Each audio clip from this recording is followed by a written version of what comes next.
Hi there, this is Tony from pianotone.ca, and this is my preliminary review on the Korg EK-50 Entertainer keyboard. Let's check it out.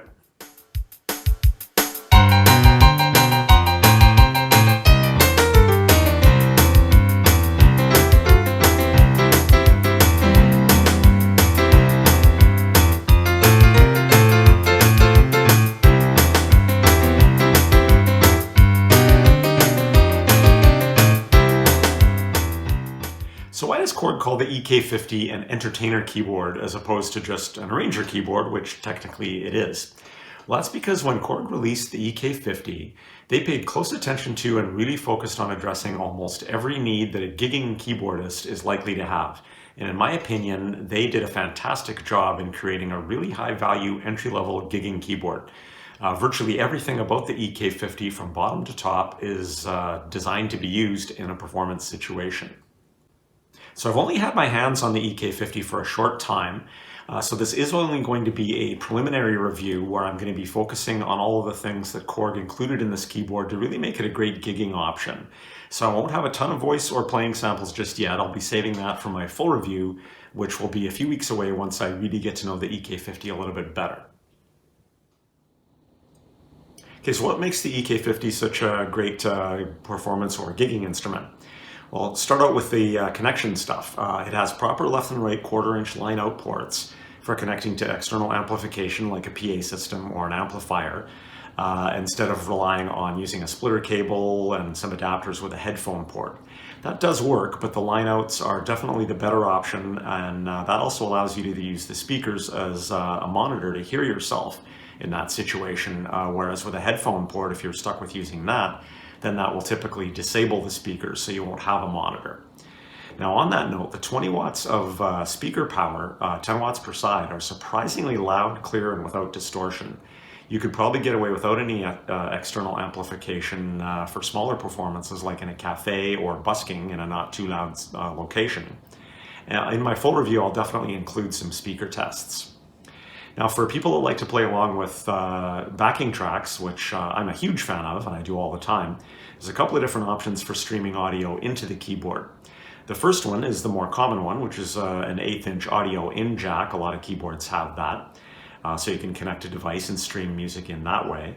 But this EK-50 also has a USB port for a flash drive, and that will not only play WAV files for backing tracks, but it will also play MP3 files, which is really cool. And the file names are visible on the menu screen as you scroll through them, which is also a nice touch. And there's also, for either of those audio in options, there's a volume control on board where you can quickly and easily adjust the volume level of the incoming track. That is super useful. I've found many of my backing tracks from my iPad will actually distort on my Casio Tone CTS1 using the audio in port, even through headphones. So being able to adjust the volume is super, super cool. Okay, so the way the sounds are implemented on the EK-50 is also really, really cool. Because the EK-50 is an arranger keyboard, like other arrangers, it has hundreds and hundreds of sounds and hundreds of backing accompaniment styles. And on most arrangers, what you'll typically end up doing is layering a couple of sounds together that you like together, applying effects to each of them to get them to sound the way that you want, and then saving all that work in a registration so that you can recall it later. And if you want to modify any of those settings, you'll have to go back into some menu deep diving. On most arrangers, it's not something that you can quickly and easily do on the fly. Well, on the EK-50, you don't actually choose which of the 700 individual sounds you want to play. The sounds on the EK-50 are implemented as about 170 or so keyboard sets. And a keyboard set consists of 4 sounds that sound good together that Korg has already chosen for you, with appropriate effects pre-applied that Korg has set up for you. There's one left-hand voice. This one will only sound if the keyboard is in split mode. It will also sound if you're in split mode and using accompaniment, actually, which is kind of cool. And then there are 3 right-hand voices that will always sound, assuming that they're enabled. Okay, so just as a quick example, I've got the grand piano keyboard set chosen. So the 4 voices that come with that keyboard set, you're going to be able to turn them on or off over here with these 4 buttons. So the upper 1 voice is the main grand piano voice. Upper 2, which is turned off by default, is a dark pad. And upper 3 is a strings ensemble. Now the lower voice is a halo pad. You're only going to hear the lower voice if I have the split turned on. So for example, if I turn the piano off, you're not going to hear anything on the keyboard unless I turn on split, which is what you're going to turn on when you're playing along and using the accompaniment. So you're going to be using the left hand to trigger the accompaniment chords, but you will also hear the pad in there. So that's kind of cool that you can have an actual sound playing in the lower end while you're triggering chords. So I'm just going to turn the grand piano back on and turn the split back off. So if I'm playing along, and I decide I want to thicken up the sound, I could add, let's say, the strings. Or I could add the pad. Or I could add both. So it's super easy to thicken up or thin out your sound on the fly using those buttons. And you can, of course, configure what voice out of the 700 odd voices that are on the EK-50 that you want to have assigned to each of those buttons, but that just happens to be the default for the grand piano keyboard set. Now, to me, as someone who loves just turning on a keyboard, picking a sound and playing, this is phenomenal, especially since it is so easy to thicken or modify your sounds on the fly as you play. And the fact that Korg has done the work of pre-layering and pre-effecting sounds for you adds massive value to the EK-50 for a gigging musician. You can just choose a keyboard set and start playing and have a great sound and have some options to modify it quickly and easily on the fly. Okay, the default piano sound. The default grand piano sound on the EK-50 is by no means as detailed or nuanced as piano patches you're going to find in intermediate digital pianos like my Yamaha P125 or the Roland FP30-30X or the Casio PXS 1000-3000. And the piano patch on my new Casio Tone CTS1, which is actually a spectacular piano voice for the price, is also probably a bit more detailed than the one on the EK-50. So if you're playing a piano sound by itself, these other keyboard patches might sound a little bit better. But as soon as you start playing piano along with other instruments, whether it is actual musicians live or if it's with a backing track, a lot of that nuance and detail will often get lost in the mix. I always found with my Yamaha P125 and with my Casio Tone CTS1 that as soon as I started playing something with backing tracks, I often ended up switching to a brighter, clearer, less detailed piano patch that would cut through the mix and be heard better. And this is the exact type of piano patch that's on the Korg EK-50.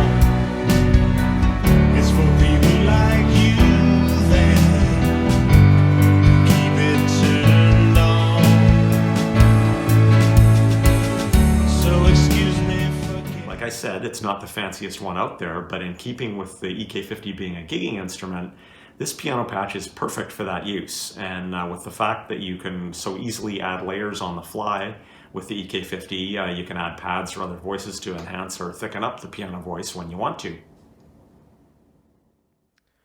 Okay, the user interface, definitely one of the highlights of the EK-50. This user interface is by far the best user interface I have ever seen on a keyboard or digital piano. Casio, Yamaha, Roland, everybody else, you really need to pay attention and copy this because virtually everything you will need to do, especially everything you need to do on the fly in a performance situation, is quickly and easily accessible with dedicated buttons and is super intuitive. Once you learn a few basic things about how this interface works, you're likely going to be able to guess how to do something without ever referring to the manual. And there are absolutely no settings where you need to hold down a function button and then press some key combination that you look up in the manual. And there is almost zero need for any menu deep diving like you have on a lot of arranger keyboards and other digital pianos. Okay, so for some examples, choosing keyboard sets. Even though there are 170 odd keyboard sets on the EK50, they are really easy to navigate to quickly. You can use the keypad to enter a number directly if you happen to know what the number is. You can use these category buttons to go through different categories. So like I'm on piano and then electric piano, etc. Or you can also use the wheel to just quickly scroll. And there's also a grand piano button, which will return you back to keyboard set number 1. Now, turning on and off the voices, like I was mentioning, is super, super easy just with those buttons.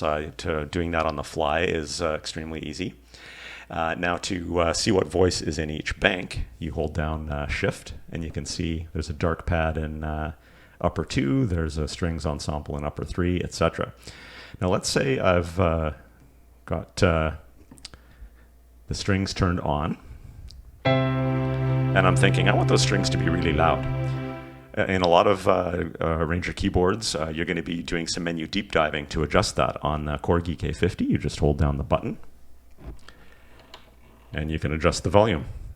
So that is super, super handy, especially if you want to do that on the quickly on the fly, if you find that one is too loud or too soft, that type of thing. Now to transpose, there's dedicated buttons right here to transpose up and down. Now you can see I'm up C sharp, up to D. So the menu screen on the EK-50 is super, super useful. Now I can also octave shift by holding down Shift. And you can see I'm now down an octave or up an octave, etc. So for rhythms and accompaniment, the navigation works pretty much the same way. I would hit the style button, and then now you can see the style starts to flash on the display. And again, I could choose my style by typing in a number, and I could also go by category, or I could also use the dial to quickly navigate from one to the next. And kind of similar as to the keyboard set voices, the style parts, you've got individual buttons so you can enable or disable different parts of each style. So if I turn on, let's turn on rock ballad. So I could turn off the other parts, just leave the bass, the percussion, and the drums. I could turn the bass off and just leave the percussion and the drum. And let's say I want them all on, but I want these other instruments to be a little bit quieter. Well, you guessed it, hold down the button. Change the volume level. So once again, super intuitive and super easy. All of the standard buttons too for an arranger for working with styles. You've got 4 variations for each style. So green is variation 1, red is variation 2, green in there is variation 3, and variation 4. The fill button, intro and ending, sing, start, all the usual stuff. It also has a count in, which is actually kind of nice.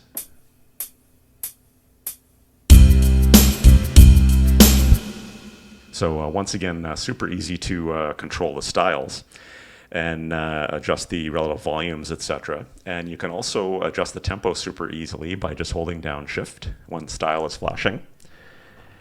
And you can see the tempo is being adjusted as I move the dial, or I could have typed in a number, etc. Now let's say I'm not sure which style I want to use, but I know that I want my tempo at 141. I can hold down Shift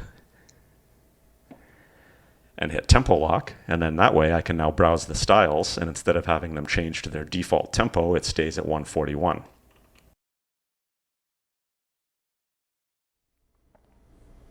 So just to sum up what I think makes the Korg EK-50 live up to its name as an entertainer keyboard, which is ideal for performing. Great connectivity. It's got left and right line out ports, and there's multiple ways of streaming backing tracks, and there's the ability to quickly and easily adjust the relative volume of those backing tracks. Great speakers that can be used as monitors when you're using the lineouts.